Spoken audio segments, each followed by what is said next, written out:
For American officials, the pressure mounting on Mr. Ghani has been particularly awkward. Some of their closest Afghan allies over the years, still essential to the military campaign, are rallying against a political leadership in Kabul that is perceived to be protected by the Americans.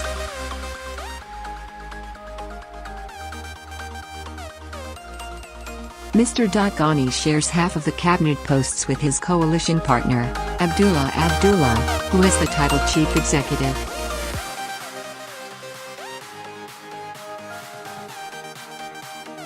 Yet the president is at the receiving end of most of the pressure. The largest recent rally against Mr.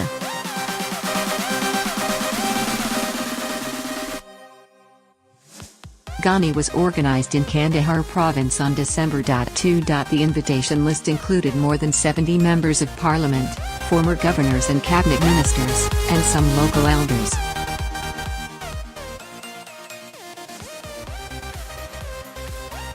Many in the front row had been vocal supporters of Mr. Ghani, helping elect him to office.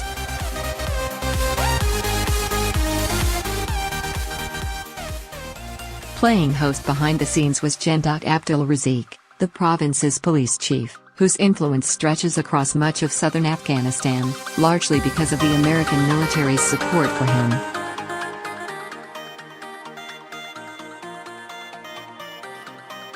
Afghan and Western officials say that American military leaders, including the senior commander in Afghanistan,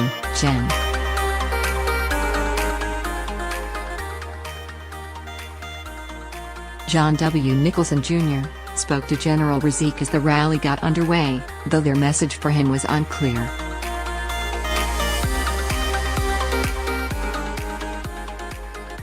A spokesman for General Nicholson, Navy Capt.Tom Gresback, would not comment on the nature of his many engagements across Afghanistan, but said that the commander encourages Afghan police and military leaders to remain apolitical.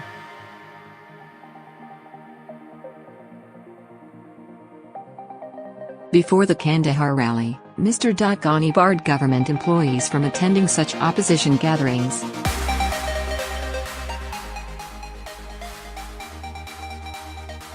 He ordered an investigation into the private township in Kandahar developed years ago by the Karzai family, which happened to be where the rally was taking place.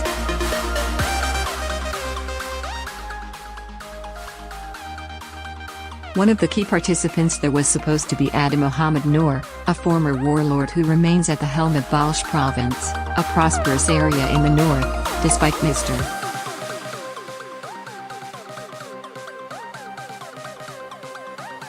Ghani's attempts to oust him. As Mr.Noor and dozens of other northern leadership figures prepared to fly to Kandahar, their plane was refused permission to take off.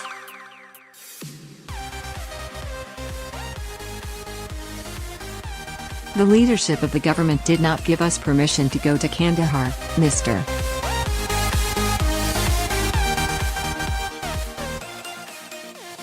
Noor said. This is an unlawful, unethical and inhumane action. I hope they come to their senses.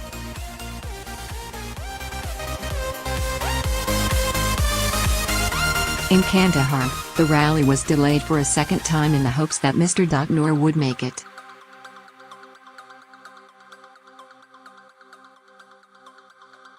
We are giving this government a clear warning, that if Mr. Noor is not given permission to fly within 12 hours, the consequence will be very bad, said Humayoon Humayoon, the Deputy Speaker of Parliament and one of the rally leaders who used to strongly support Mr.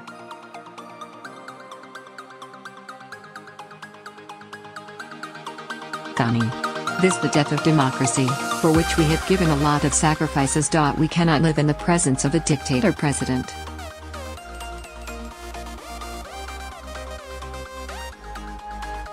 When the rally finally happened, without Mr. Noor, it turned out to be smaller than billed.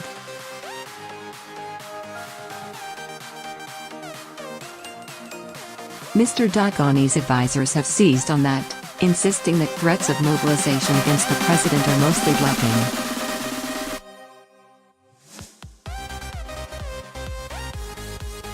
They see much of the political opposition as the old patronage networks halting Mr.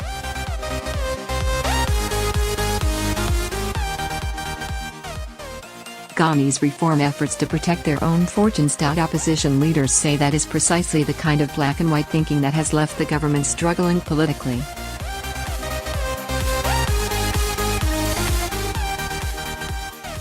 Meanwhile, the election reforms that Mr. Ghani promised as a precursor to the parliamentary vote have still not coalesced.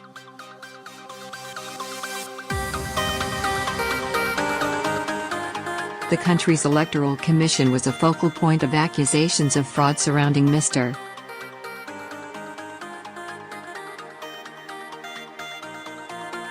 Ghani's election in 2014, but an overhaul and reconstitution of that panel remain incomplete. It lacks a leader in about 40% of its staff.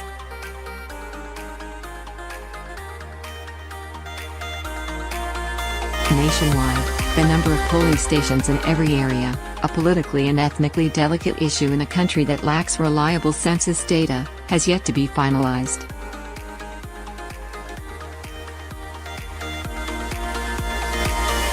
Financing for the vote, which could cost as much as $200 million, still remains unresolved, although the international community has footed the bill for past elections.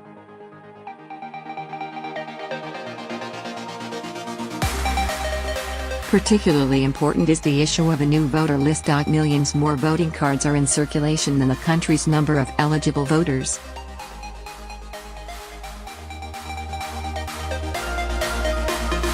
Cards have been issued in the names of Tom Cruise, Bruce Lee, Arnold Schwarzenegger, known here by his first name alone, and, by some accounts, Britney Spears.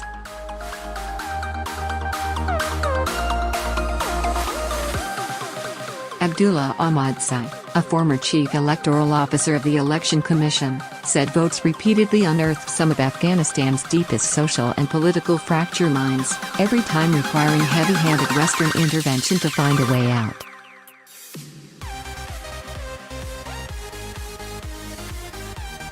Yet there has been little success in working to ensure that the next election is less of a threat to stability.